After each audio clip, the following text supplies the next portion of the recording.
بسم اللہ الرحمن الرحیم۔ السلام علیکم۔ ہمارے یوٹیوب چینل خانقاہ قادریہ عبدالیہ پر آپ کا استقبال ہے۔ اگر آپ اس چینل پر نئے ہیں تو برائے مہربانی ہمارا چینل سبسکرائب کریں اور بیل آئیکن دبائیں تاکہ ہماری ریگولر ویڈیوز آپ تک پہنچتی رہیں اور آپ کے علم میں اضافہ ہوتا رہے۔ عزیزان ملت اسلامیہ، السلام علیکم ورحمۃ اللہ تعالی وبرکاتہ۔ الحمدللہ رب العالمین، نحمدہ ونصلی علی رسولہ الکریم۔ ان اللہ وملائکتہ یصلون علی النبی یا ایھا الذین آمنوا صلوا علیہ وسلموا تسلیما۔ اللہم صل علی سیدنا ومولانا محمد معدن الجود والکرم وآلہ الکرام وابنہ الکریم وبارک وسلم۔ حضرات محترم، یہ اس سال کا آخری مہینہ اپنی آخری منزل پر ہے۔ اللہ نے چاہا تو آج چاند ہو جائے گا اور نئے سال کا پھر آغاز ہو جائے گا۔ یہ وہ مہینہ جس کے متعلق آپ نے گزشتہ ہفتوں میں سنا، بیانات سنے کہ اس مہینے کی کیا اہمیت ہے، کیا فضیلت ہے، کیا عظمت ہے۔ اس مہینے کی ابتدا ہوتے ہی جہاں حج کے لیے اس سے قبل ہی جن لوگوں نے حج کا ارادہ کیا ہوا ہوتا ہے وہ سفر کے لیے اپنا آغاز کر چکے ہوتے ہیں، اور چاند دکھنے کے بعد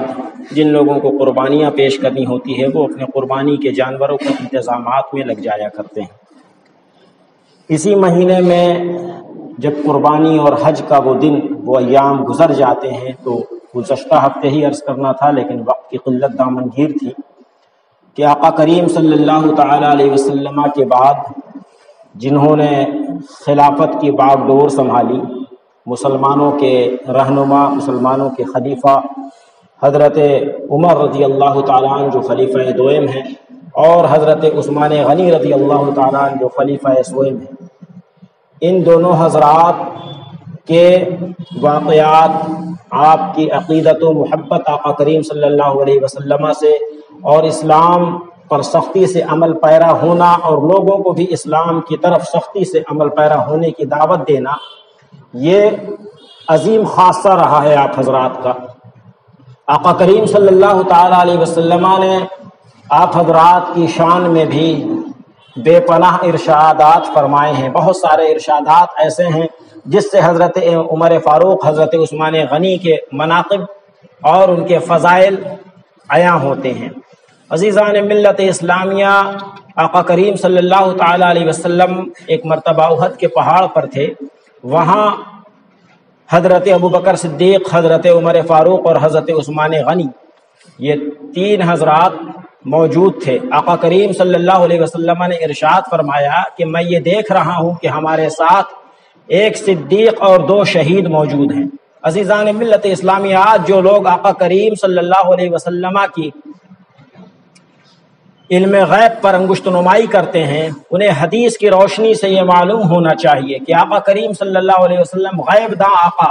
جنہوں نے پہاڑ پر جب کہ دشمنوں کا کوئی خطرہ بھی محسوس نہیں ہو رہا تھا، اور آپ نے ارشاد فرمایا کہ ہمارے ساتھ ایک صدیق اور دو شہید موجود ہیں۔ عزیزان ملت اسلامیہ، یہی وہ مہینہ ہے جس کی 18 ذی الحجہ کو حضرت عثمان غنی رضی اللہ تعالیٰ عنہ کی بڑی ہی دردناک شہادت ہوئی۔ آپ ہی کے شہر، آپ ہی کے گھر پر رہتے ہوئے حصار کیا گیا اور 40 دن تک آپ کے اوپر پانی اور کھانا بند کر دیا گیا۔ اس قسم پرسی کے عالم میں، اس مظلومیت کے عالم میں آپ کو شہید کر دیا گیا۔ آپ اس وقت تلاوت کلام اللہ فرما رہے تھے۔ جب دشمن نے حملہ کیا، آپ کے اوپر تلوار سے وار کیا، تو آپ کی ریش مبارک یعنی داڑھی مبارک آپ کے خون سے سرخ ہو گئی، خون آلود ہو گئی، اور اس خون کا قطرہ قرآن مقدس کے صفحات پر بھی گرا۔ عزیزان ملت اسلامیہ، ایسی شہادت پائی ہے آپ نے کہ تلاوت قرآن مجید کرتے ہوئے آپ کو جام شہادت ملا ہے۔ اور اسی طریقے سے حضرت عثمان غنی رضی اللہ، حضرت عمر فاروق رضی اللہ تعالیٰ عنہ، آپ کے متعلق مفسرین میں، محدثین میں اختلاف ہے۔ محدثین اکرام نے فرمایا، بعض کی روایت یہ ہے کہ 26 کو آپ کو ضرب لگی اور 29 تاریخ کو آپ کی روح قفس انصری سے پرواز کی، یعنی آپ انتقال فرمائے ہیں۔ عزیزان ملت اسلامیہ، آپ کی بھی جو شہادت ہے وہ بھی بڑی ہی دردناک اور عین نماز کی حالت میں ابو لولو نامی ایک مجوسی مذہب کا ماننے والا، اس نے آپ کے اوپر ایسا زہر آلود خنجر سے وار کیا، اور ایک بار نہیں کئی بار کیا، کہ آپ غش کھا کر عین نماز کی حالت میں ہی جو ہے وہ زمین پر آ گئے۔ حضرت عبد الرحمن بن عوف رضی اللہ تعالی عنہ نے فوراً ہی آگے بڑھ کر منصب امامت کو سنبھالا، اور بعض صحابی رسول پیچھے سے اس کو پکڑنے کے لیے جب گئے تو اس نے اپنے ہی خنجر سے خود کو مار لیا، یعنی خودکشی کر لیا۔ اس کی بھی حالت بہت ہی غیر ہو گئی۔ حضرت امیر المومنین عمر رضی اللہ تعالیٰ عنہ، دیکھیے آپ کی سخاوت کا معاملہ، دیکھیے آپ کے خوف الہی کا معاملہ، کہ حضرت عمر رضی اللہ تعالیٰ عنہ کے پاس جب دودھ پیش کیا گیا تو وہ دودھ آپ کے آنکھیں چشمان مبارکہ سے باہر آ گیا۔ آپ نے فرمایا کہ موت کا وقت قریب ہو چکا ہے۔ پھر آپ کے پاس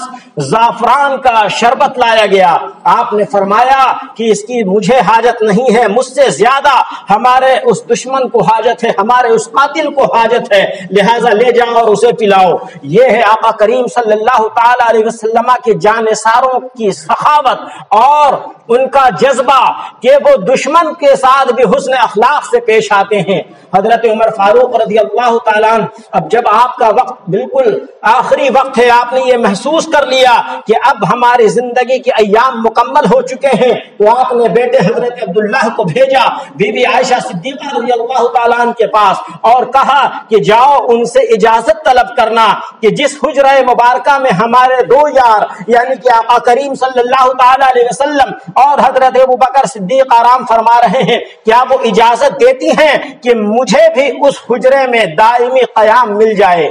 حضرت عبداللہ بی بی عائشہ کی بارگاہ میں عرض گزار ہوتے ہیں، یہ تمام باتیں پیش کی۔ بی بی عائشہ صدیقہ رضی اللہ تعالیٰ عنہ نے جب حضرت ابوبکر صدیق کی اس حالت کے متعلق سنا تو آپ رو پڑے، آپ کی چشمان مبارکہ سے آنسو آنے لگے، اور آپ نے فرمایا کہ وہ مقدس جگہ، وہ مقدس مقام میں نے اپنے لیے رکھا تھا کہ جب میں اس دنیا سے رخصت ہو جاؤں گی تو میں اپنے والد اور اپنے شوہر کے پہلو میں آرام فرماؤں گی، لیکن عمر مجھ سے زیادہ اس مقام کے، اس جگہ کے، اس زمین کے حقدار ہیں، لہٰذا میں اس بات کی اجازت دیتی ہوں۔ عزیزان ملت اسلامیہ، حضرت عمر رضی اللہ تعالیٰ نے بس اتنے ہی پہ اکتفا نہیں کیا،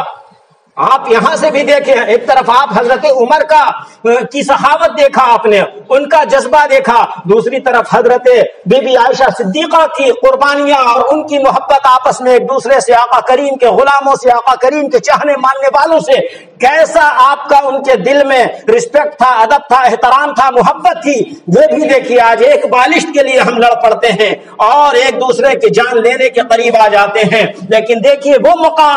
مقام جس کے بارے میں فقہاء کرام نے، اولیاء کرام نے فرمایا کہ روئے زمین پر سب سے زیادہ اگر بہتر مقام ہے تو وہ مقام ہے جہاں آقا کریم صلی اللہ علیہ وسلم آرام فرما رہے ہیں۔ آپ بتائیے کہ ذرا کون یہ محسوس کرے گا، کون یہ چاہے گا کہ وہ مقدس مقام میں میں خود نہ جا کر کسی اور کو اجازت دے دوں؟ یہ سخاوت بی بی عائشہ صدیقہ سے دیکھنے کو ملتی ہے۔ بی بی عائشہ صدیقہ نے اس کی اجازت عنایت فرما دی۔ حضرت عبداللہ نے آ کر اجازت کا پروانہ اپنے والد بزرگوار حضرت عمر فاروق کو سنا دیا۔ حضرت عمر فاروق نے فرمایا، اے بیٹا، ہو سکتا ہے کہ بی بی عائشہ نے شرمندگی میں، کہ میں ابھی حیات سے ہوں، شرمندگی میں انہوں نے اجازت دے دی ہو، کٹسی میں اجازت دے دی ہو، ممکن ہے کہ تم ایسا کرنا کہ جب میرا وصال ہو جائے میرے جنازے کو آقا کریم کے دربار کے سامنے رکھ دینا اور ایک بار پھر سے بی بی عائشہ صدیقہ سے اجازت طلب کرنا، اس وقت جب وہ اجازت دے دے تو پھر مجھے دربار رسالت میں لٹا دینا، ورنہ پھر مسلمانوں کا عام قبرستان جنت البقیع میں لٹا دینا۔ عزیزان ملت اسلامیہ، دوبارہ اجازت طلب کی گئی، دوبارہ بھی اجازت مل گئی، اور جو حجاج کرام ہیں، جو لوگ عمرے کی سعادت سے بہرہ ہیں، جو لوگ مدینہ طیبہ جا چکے ہیں، انہوں نے دیکھا ہے اور جانتے ہیں کہ آقا کریم صلی اللہ علیہ وسلم اور ان کے پہلو مبارکہ میں یہ دونوں خلفاء حضرات جنہیں ہم شیخین کریمین کہا کرتے ہیں وہ آرام فرما رہے ہیں۔ عزیزان ملت اسلامیہ، لہذا ہمیں اپنے اسلاف کی قربانیوں کو یاد کرنا چاہیے کہ ہم ہمارے اسلاف کی قربانیاں کیسی ہیں اور کیسا جذبہ ایثار ان کے اندر ہے. ہمارے اس